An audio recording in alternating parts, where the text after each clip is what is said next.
This week I've been driving the all-new 2020 Kia Soul. This is the third generation of Kia Soul. The first generation was introduced in 2009, so 10 years later we're looking at the third generation, and I think that they've done a great job with this thing. We're going to get more into the car in just a second, but first let's talk about the trim levels. So first of all, you can get a Kia Soul or a Kia Soul EV, which is their electric version of the Soul. We're not going to be really talking about that EV model in this review.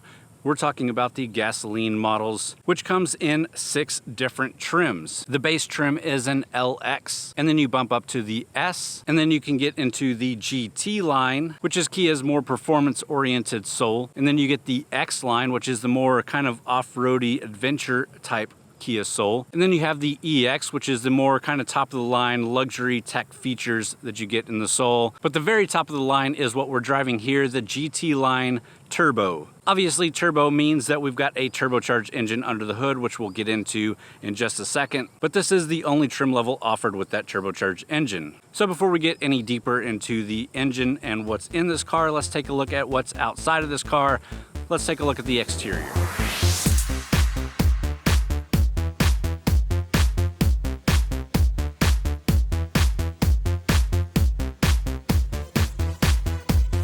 So with the GT line, the exterior includes unique front and rear bumper fascias with a more sporty appearance. You get unique side sills with red accents. You get a silver rear skid plate. You get a hot stamping grille with integrated fog lamps. And of course you get GT line badges on the front and rear. The headlights are full LED as well as the fog lamps. Now I do quite like this front end over the previous generation. I like these more squinty headlights and this bar that goes across the entire front. The big GT line grille right here up front. And you get a little intake right here with 2 dummy intakes on the sides with the fog light surrounds. You also get LED lights here integrated into the side mirrors. Another cool feature here on the Kia Soul is the Soul badge molded into the C-pillar. You also get these unique GT line 18-inch alloy wheels. Here in the back you can also see that GT line badge, and exclusive to the GT line are these dual center mounted exhaust tips. And around the back are LED taillights. While I've never been a huge fan of the Soul design, overall I quite like the direction that they're heading and really like the treatment that this GT line gets. And with that, let's pop the hood and see what's powering this little sporty vehicle.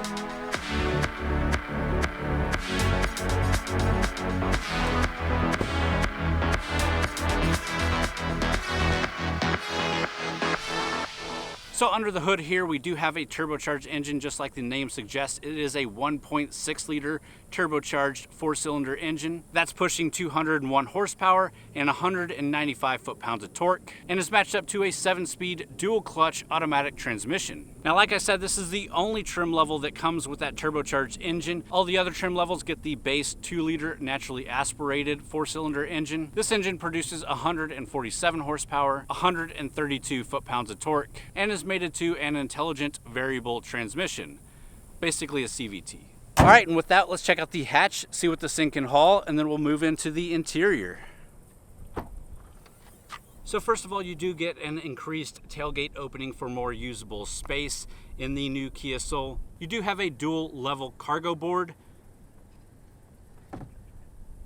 integrated right in here. We do have 60/40 folding rear seats. The cargo volume behind those rear seats is 24.2 cubic feet.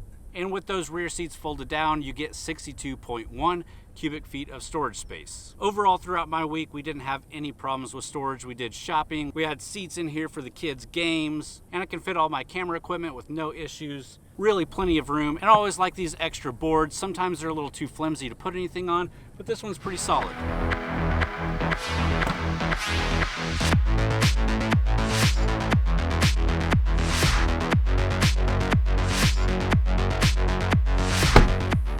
All right, so let's talk about the rear seats.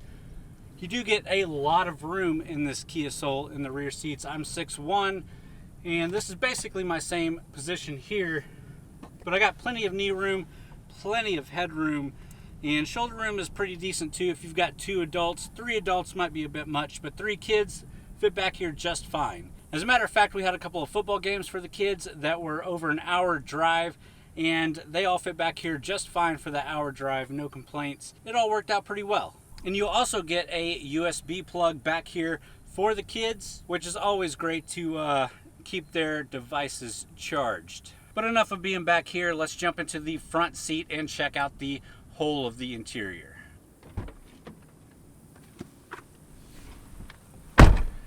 Alright, so first of all, the interior here is a black and red combination, which is unique to the GT line. So I do like the overall look of the interior. I love these doors. I love the red accents on the doors and this little mesh-like accent here on by the door handles. These seats are really nice. They are leather and cloth with red accent stitching. They're also heated seats. Both the driver and passenger seats are heated. You also get a heated steering wheel. The steering wheel is also leather with red accent stitching, and you get that flat bottom to give it that extra sporty feel. Also in the GT line, you get these paddle shifters behind the steering wheel. One of the cool features in here is what Kia dubs mood lighting. So you can change the color of the interior lighting, which isn't that abnormal, but it also will blink and vibe with the beats that's going on the radio station. And it is matching up with beats on the radio. It's not just blinking randomly. It can be a little distracting, but it's pretty cool. And that lighting comes with the exclusive Harman Kardon stereo system, which sounds really nice in this small car. Getting a comfortable driving position is not difficult with this thing. The last Kia Soul that I drove, I didn't think the driving position was that great, but this one's easy to get a nice driving position thanks to the 10-way power adjustable seat. You do get a sunroof in this GT line. And again, overall, it's just a comfortable and nice interior to be in. Tech-wise, you do get a 10.25-inch HD touchscreen display. This is a really big and nice display. It's powered by Kia's UVO system, and you do get UVO Link in this car. UVO Link gives you things like remote climate control, remote door lock and unlock, Find My Car, Amazon Alexa integration, and Google Assist integrations. You do get integrated navigation and integrated Apple CarPlay and Android Auto. You also get 2 regular USB ports for charging and hooking up with the infotainment system, and a 12-volt 180-watt accessory port. You also get a wireless charging pad shoved in the cubby hole up here. It's a little bit difficult to reach, especially with the gear shifter in the way, but it's a nice to have if you want to wirelessly charge your phone. All right, and with that, let's crank her up and take her for a drive.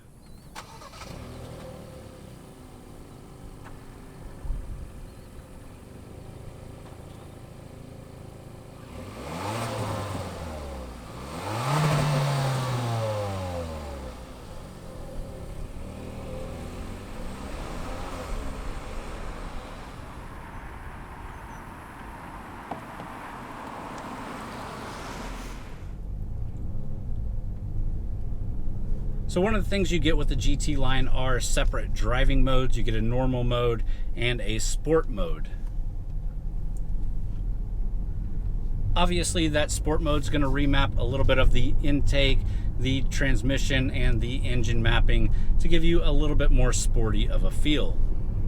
Now this can be a fun car to drive, but it's definitely not a sporty car. If you're looking for something really fun to drive, even having that turbocharged engine with 201 horsepower in this light CUV, it doesn't quite do it for you. So we're in sport mode at a dead stop, a little bit of a straight road ahead of us. Let's punch it and see what we get.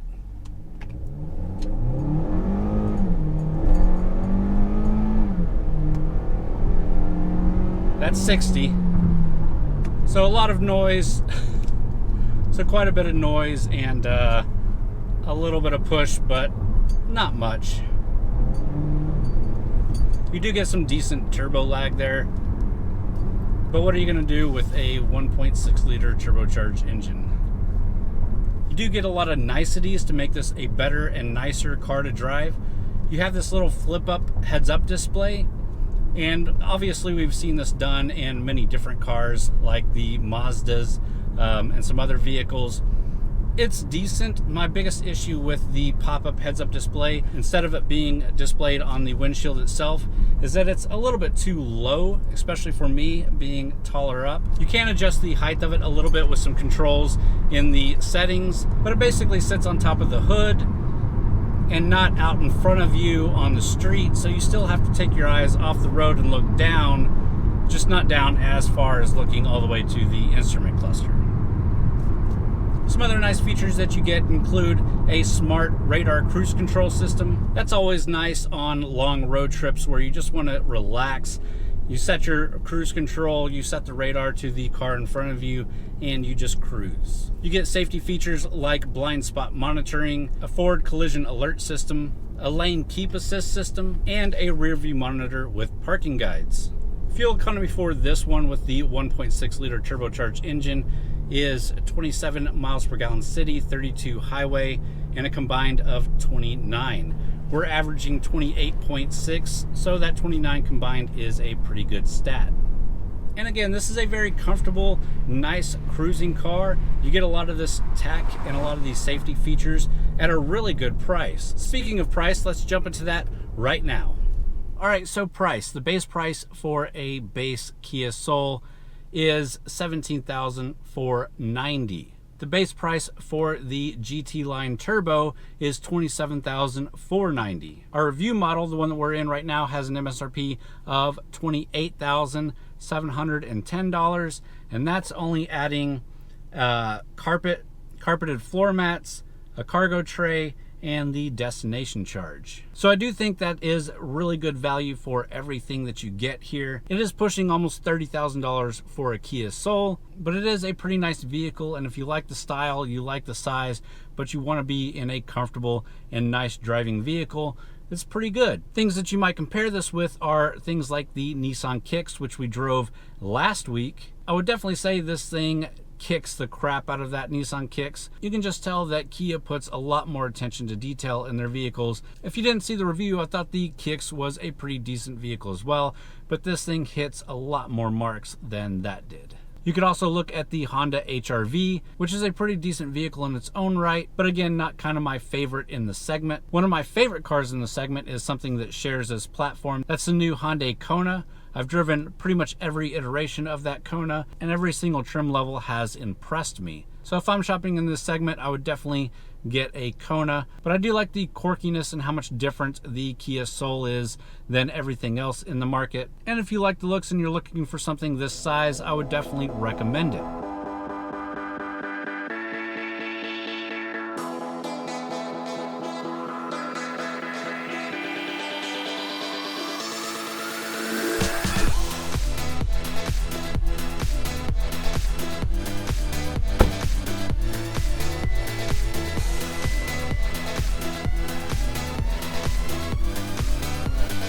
Alright guys, well as always, I hope you enjoyed the video. If you've got any questions on the Kia Soul, please leave them in the comments down below. If you enjoyed the video, hit that thumbs up button. If you're not already, please subscribe to the channel. We got a lot of reviews coming out. And as always, thanks for watching.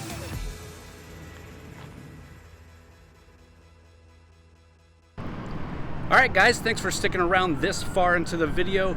Be sure to go check out these other videos that we've got in our playlist.